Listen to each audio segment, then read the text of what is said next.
Breaking news చూస్తున్నాం. తెలంగాణ జిల్లాల్లో స్థానిక ఎన్నికల జాతర మొదలైంది. 3 విడతల్లో డిసెంబర్ 11, 14, 17 తేదీల్లో నిర్వహించేందుకు రాష్ట్ర ఎన్నికల సంఘం మంగళవారం షెడ్యూల్ను విడుదల చేసింది. ఇక ఉదయం 7 గంటల నుంచి మధ్యాహ్నం 1 గంట వరకు పోలింగ్, అదే రోజు 2 గంటల నుంచి ఓట్ల లెక్కింపు, ఫలితాల వెల్లడితో పాటు ఉప సర్పంచ్ ఎన్నికను సైతం నిర్వహిస్తారు. ఇక రాష్ట్ర ఎన్నికల కమిషనర్ రాణి కుముదిని ఎన్నికల షెడ్యూల్ నిర్వహణ ప్రక్రియ వెల్లడించారు. ఇక ఎన్నికలకు సంబంధించి గెజెట్ నోటిఫికేషన్ కూడా విడుదల చేశారు. ఎన్నికల ప్రవర్తన నియమావళి అమల్లోకి వచ్చేసింది. అభ్యర్థులందరూ కోడ్ను ఖచ్చితంగా పాటించాలన్నారు. ఇక పోలీసులు కూడా చెక్ పోస్టులతో గ్రామాల్లో హడావిడి మొదలైంది. ఇక దీనిపై మరింత సమాచారాన్ని మా ప్రతినిధి హరీష్ లైవ్ ద్వారా అందిస్తారు. హరీష్, స్థానిక పోరుకు సంబంధించి కూడా నగర మోగిందని చెప్పొచ్చు. నిన్న ఎన్నికల షెడ్యూల్ కి సంబంధించి కూడా విడుదలైంది. స్థానిక సంస్థల ఎన్నికలకు సంబంధించి సర్పంచ్ అలాగే వార్డు సభ్యులకు సంబంధించి కూడా 3 విడతల్లో ఎన్నికలు నిర్వహించబోతున్నది ఈసీ. ఇక ప్రధానంగా 3 అంటే 11, 14, 17వ తేదీకి సంబంధించి కూడా ఎన్నికలు జరగబోతా ఉన్నాయి. ఇక మధ్యాహ్నం 1 గంట ఉదయం 7 గంటల నుంచి మధ్యాహ్నం 1 గంట వరకు పోలింగ్ జరగబోతుంది. ఇక 1 గంట తర్వాత కౌంటింగ్ ఉంటుంది. అదే రోజు ఫలితానికి సంబంధించి కూడా అనౌన్స్ చేసేందుకు ఈసీకి సంబంధించి కూడా ఎన్నికల షెడ్యూల్ విడుదల చేసింది. ఇక ఇప్పుడు అదైతే గ్రామీణ ప్రాంతాలకు సంబంధించి కూడా ఎక్కడైతే ఎన్నికలు జరుగుతున్నాయో అక్కడ ఎన్నికల కోడ్కు సంబంధించి కూడా నిన్న తక్షణమే అమల్లోకి వచ్చిన పరిస్థితి అయితే కావచ్చు. దాదాపుగా మొత్తంగా రాష్ట్రంలో 1,66,00,000 మంది గ్రామీణకు సంబంధించిన ఓటర్లు ఉన్నారు. ఇక గత కొంతకాలంగా అంటే బీసీ రిజర్వేషన్ల అంశానికి సంబంధించి కూడా స్థానిక సంస్థలకు బీసీలో 42% రిజర్వేషన్ అమలు చేసి స్థానిక సంస్థలను ఎన్నికలకు వెళ్లాలని కూడా రాష్ట్ర ప్రభుత్వం భావించింది. ఎందుకంటే బీసీలకు సంబంధించి కూడా రాజకీయ ప్రాధాన్యత లేదు. గత ప్రభుత్వానికి సంబంధించి కూడా బీసీ రిజర్వేషన్లను తగ్గించింది. బీసీలకు సంబంధించి కూడా రాజకీయ ప్రాధాన్యత కల్పించాలని కూడా రాజకీయ అయితే 42% రిజర్వేషన్ సంబంధించిన బిల్లును తీసుకొచ్చింది.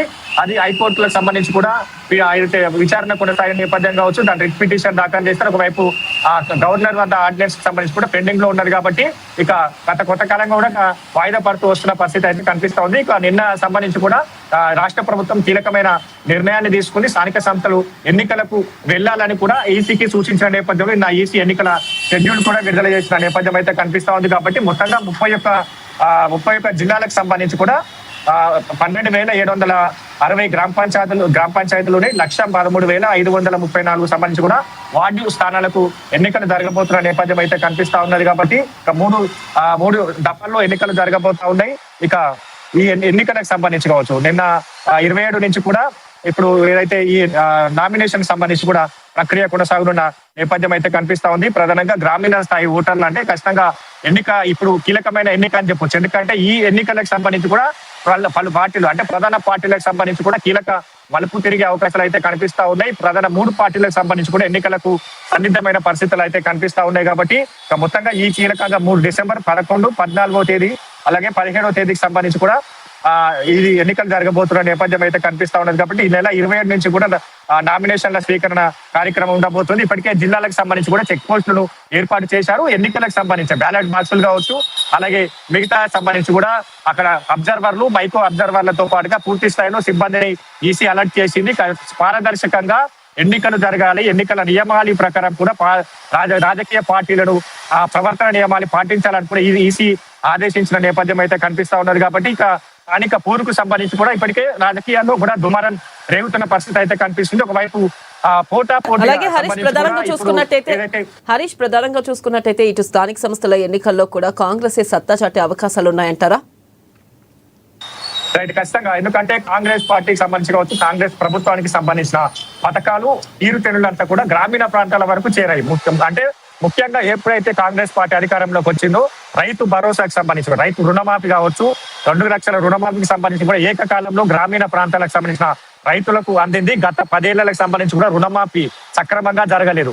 ఎప్పుడైతే 2 లక్షల రుణమాఫీ రాష్ట్ర ప్రభుత్వం రైతులకి ఈ పథకాన్ని అందించిందో అక్కడ రాష్ట్ర ప్రభుత్వం కావచ్చు కాంగ్రెస్ పార్టీ పైన కూడా ఒక ఏదైతే పాజిటివ్ క్రియేట్ అయినది. దాని తర్వాత రైతు భరోసా ఇవ్వడం జరిగింది.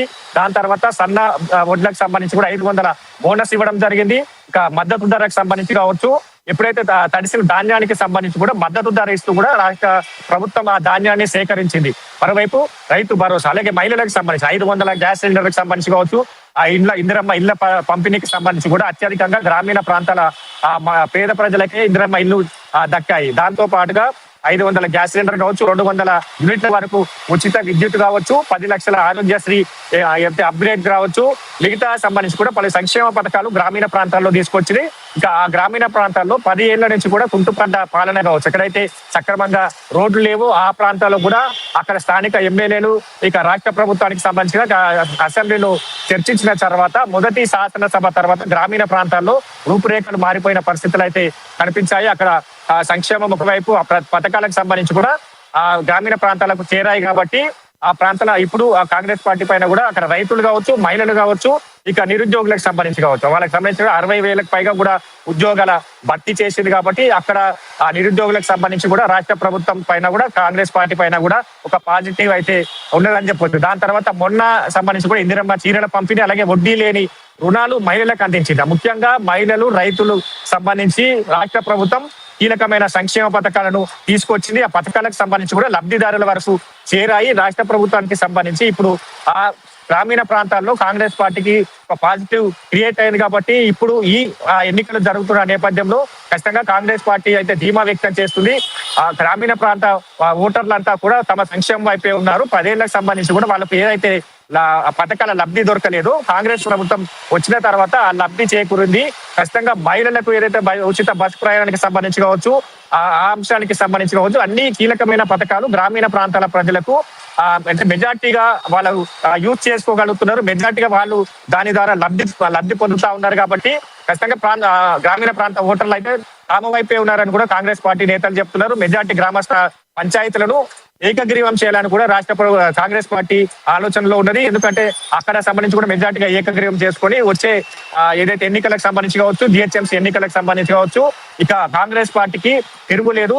మరో బైపోల్ గెలిచాం. ఇప్పుడు స్థానిక సంస్థల్లో మెజార్టీ స్థానాలను కైవసం చేసుకొని వచ్చే 5 ఏళ్లకు సంబంధించి కూడా కాంగ్రెస్ పార్టీ అధికారంలోకి రావాలంటే ఏ విధమైన సంక్షేమ పథకాలు ప్రజల వరకు చేరుతున్నాయో, ఆ ప్రజల వరకు చేరిన లబ్ధి చేకూరిందో వాళ్ళే తమకు ఓట్ల రూపంలో కాంగ్రెస్ పార్టీకి మరొకసారి అవకాశం కల్పిస్తారని కూడా ధీమాతో ఉన్నారు. మరోవైపు బీజేపీకి సంబంధించి కూడా ఇప్పటికే బండి సంజయ్, కేంద్ర మంత్రి బండి సంజయ్ సంబంధించి కూడా 12 లక్షలు ఇస్తాం, ఎప్పుడైతే ఒక గ్రామ పంచాయతీని ఏకగ్రీవం చేస్తే 12 లక్షలు ఇస్తామని చెప్తా ఉన్న పరిస్థితి అయితే కనిపిస్తుంది. పూర్తిగా ఇప్పటికైతే గ్రామీణ ప్రాంతాల్లో ఓట్ మూడ్లోకి వెళ్ళారు. ఎన్నికల నగర తర్వాత కూడా ప్రధాన పార్టీలో ఈ మధ్య సవాలు ప్రతి సవాలు మరోసారి పేలే అవకాశాలు అయితే కనిపిస్తా ఉన్నాయి. Right Harish, thank you.